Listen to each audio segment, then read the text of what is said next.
মুরগি গরু হচ্ছে কটা নিয়ে আসছেন? 8টা গরু নিয়ে আসছেন। কটা বিক্রি হয়েছে? 5টা বিক্রি হয়েছে। রয়েছে কটা? 3টা না? এই 3টা রয়েছে না?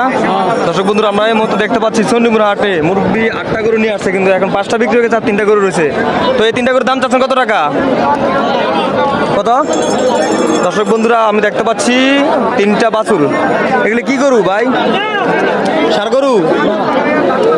বকনা গরু না? দর্শক বন্ধুরা, আমরা দেখতে পাচ্ছি দামড়ি গরু 3টা। আমরা দেখতে পাচ্ছি 1.5 লক্ষ টাকা দাম চাওয়া হচ্ছে। তো কত টাকা বলছে ভাই পর্যন্ত কাস্টমার? 1.5 লাখ টাকা বলছে। কত টাকা হলে বিক্রি করবেন আপনি? 70। দর্শক বন্ধুরা, আমরা দেখতে পাচ্ছি 3টা গরু 1,70,000 টাকা করে সেল করে দেবো। আমরা দেখতে পাচ্ছি এই মতো চণ্ডীমুড়া হাটে।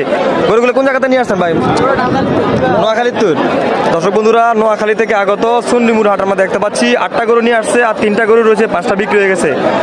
1,70,000 টাকা করে সেল করে দেবে 3টা গরু। আমরা দেখতে পাচ্ছি এই মতো চণ্ডীমুড়া হাটে। দর্শক বন্ধুরা, আপনারা যেখান থেকে ভিডিওটি দেখতেছেন অবশ্যই কমেন্ট বক্সে এসে কমেন্ট করে জানাবেন যে 1,70,000 টাকা করে দামটা কেমন হয়। আর যাদের লালন পালন করার জন্য গরু প্রয়োজন অবশ্যই চলে আসতে পারেন চণ্ডীমুড়া হাটে।